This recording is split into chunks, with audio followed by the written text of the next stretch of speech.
मैं मां ज्वाला देवी। जय श्री राम। देखो, आज हम बहुत ही सुंदर प्रसंग के ऊपर चर्चा करेंगे।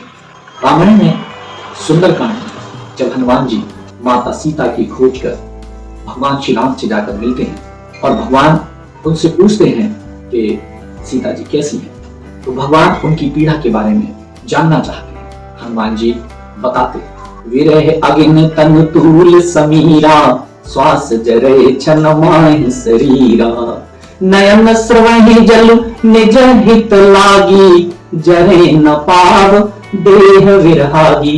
विरह अग्नि तनु तूल समीरा, विरह अग्नि है, शरीर रुई है और श्वास पवन है। इस प्रकार अग्नि और पवन का संयोग होने से ये शरीर क्षण मात्र में जल सकता है, परंतु नेत्र अपने हित के लिए, प्रभु का स्वरूप देखकर सुखी होने के लिए, प्रभु के दर्शन करने के लिए आंसू यानी जल बरसाते हैं, जिससे विरह की आग से भी देह नहीं जल पाती है। क्या होता है?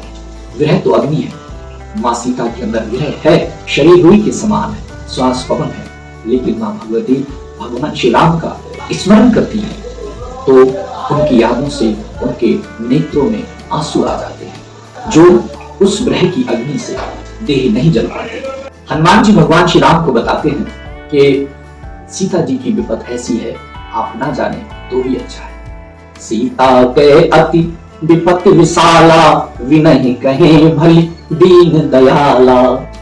माता सीता जी की विपत्ति बहुत बड़ी है। हे दीन दयालु भगवान, हे कृपा निधान, हे श्री रामचंद्र जी, वो बिना कही ही अच्छी है, यानी उसको ना कहा जाए तो ही अच्छा है। अगर मैं बता दूंगा तो आपको बहुत ही क्लेश होगा। निमिक निमिक करुणा निधि, जाहि कलप समुबीत, बेग चलिए प्रभु आनिए, भुजबल खल दल जीत। हनुमान जी कहते हैं श्री रामचंद्र जी से कि माता सीता की जो विपत्ति है वो ना सुने। हे करुणा निधान, उनका एक एक पल कल्प के समान बीतता है, अतः हे प्रभु आप तुरंत चलिए, अपनी वानर सेना को आज्ञा दीजिए और अपनी भुजाओं के बल से उन दुष्ट राक्षसों के दल को जीतकर सीता जी को उस महाभयंकर कैद से छुड़ा लाइए, उनको आजाद कराइए। सुन सीता दुख प्रभु सुख ऐना, भरी आए जल राजीव नैना, बचन कार्य मन मम गति जाहि, सपने बूझिए बेपत के ताहि। सुन सीता दुख प्रभु सुख ऐना, भरी आए जल राजीव नैना। हनुमान जी माता सीता का दुख प्रभु श्री राम को बता रहे हैं। सुनते हुए श्री राम जी के नैन जल से भर गए। सीता जी का दुख सुनकर सुख के धाम प्रभु श्री राम के कमल नेत्रों में जल भर आया और वे बोले, मन वचन और शरीर से जिससे मेरी ही गति, मेरा ही आश्रय है, उसे क्या स्वप्न में भी विपत्ति हो सकती है।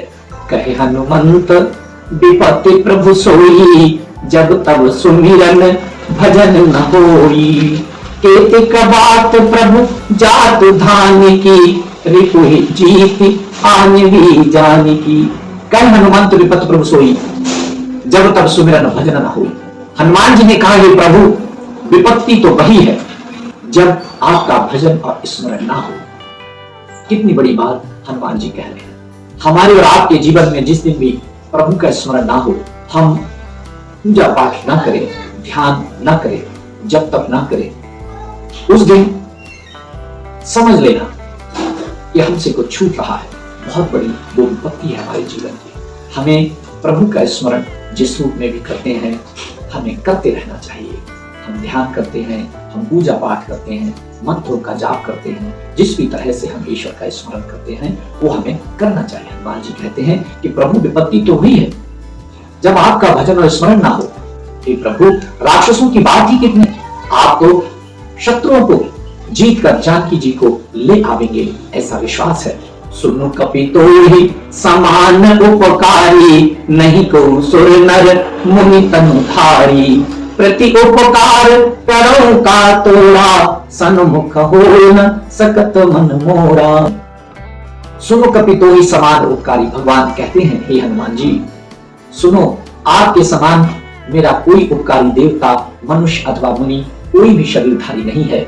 मैं आपका ये प्रत्युपकार बदले में किस प्रकार से उपकार करूं, और मैं करूं तो क्या करूं, मेरा मन भी आपके सामने नहीं हो सकता। हनुमान जी श्री राम से कहते हैं कि आपका स्मरण न होना सबसे बड़ी विपत्ति है। भगवान श्री राम कह रहे हैं कि आपने सीता जी की खोज करके लाकर जो हमको ये खबर सुनाई है, और हमारे जीवन के ऐसे अनेकों कार्य, क्योंकि 100 योजन समुद्र को लांघना उस समय या इस समय ये दुर्लभ कार्यों में माना जाता है, और हनुमान जी ने दुर्लभ कार्य किया और भगवान से कहते हैं कि प्रभु आपकी कृपा के बिना संभव नहीं है। आप जिस पर अपनी कृपा कर दें वही इस संसार में सब कुछ कर सकता है। भगवान हनुमान जी से कहते हैं कि हनुमान जी आपकी तरह दूसरा कोई उपकारी देवता अभी तक नहीं है जिसे मेरा मन उसके सामने उसकी बढ़ाई कुछ कर सके। तो देखिए यहाँ भक्त और भगवान की किस तरह वार्तालाप चल रही है। ये सच है कि हनुमान जी निरअहंकार से सब कुछ भगवान को ही मानते हैं, उनको ही अर्पित करते हैं। हम भी अपने जीवन में जो कुछ भी करते हैं निरअहंकार से करें, सब गुरु के चरणों में अर्पित करें, प्रभु के चरणों में अर्पित करें। हम जिन किसी शक्तियों से भी आविर्भूत हों, हमारे पास धन हो, हमारे पास शारीरिक बल हो, हमारे पास जो कुछ भी हो, वो सब प्रभु का है, ऐसा माने। इस वीडियो में बस इतना ही। धन्यवाद। जय श्री राम।